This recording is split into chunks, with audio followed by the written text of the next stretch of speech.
Imagine a world where you couldn't own music. If you wanted to hear your favorite song, you'd have to hope someone performed it live nearby.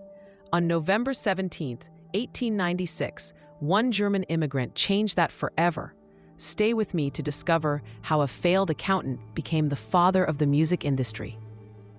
It's 1870, and 19-year-old Emile Berliner steps off a boat in America with almost nothing. He's fleeing Germany to avoid military service, carrying only his dreams and an obsession with how things work.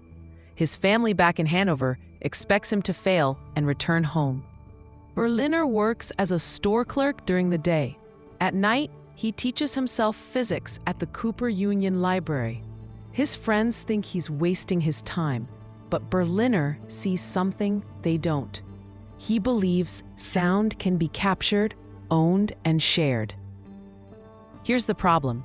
In the 1890s, Thomas Edison's phonograph existed, but it was clunky and expensive. It records on wax cylinders that wear out after just a few plays. Worse, you can't make copies. If you want to hear a song, someone has to perform it fresh onto a new cylinder every single time. It's like trying to share a photograph by asking the painter to recreate it. Berliner has a radical idea. What if sound could be recorded on a flat disc instead of a cylinder? What if you could press thousands of identical copies from a single master recording? On November 17, 1896, he patents the gramophone and the flat disc record, and suddenly, everything changes. Within 5 years, you can walk into a store and buy your favorite song for 75 cents. The same recording, the same performance. You can play it 100 times without wearing it out. You can share it with friends. Music stops being something only the wealthy can enjoy in concert halls. Think about what this means. Before Berliner, if you lived in a small town and wanted to hear opera, you were out of luck. After Berliner, Enrico Caruso's voice reached millions of homes. Rural families in Kansas hear the same performances as wealthy New Yorkers. Music becomes democratic. Here's the beautiful part. Berliner's invention is so brilliant that it remains in use today. That vinyl record spinning at your local coffee shop, same basic technology. The MP3 on your phone, a digital version of Berliner's disc.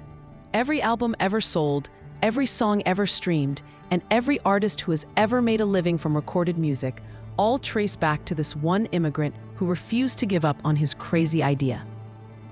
By the time Berliner died in 1929, his invention had created an entire industry worth billions. But he never forgot where he came from. He spent his later years working on public health initiatives, trying to help other immigrants succeed.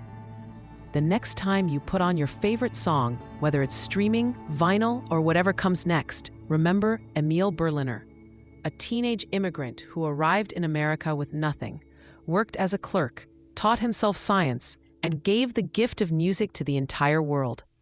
One patent, 129 years ago today, and now everyone gets to own the soundtrack to their life.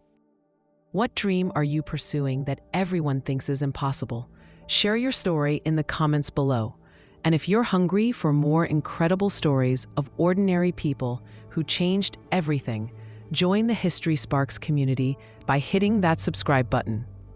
We're here every single day, uncovering the moments that prove one person really can change the world. Tomorrow, we've got another spark that'll blow your mind. See you then.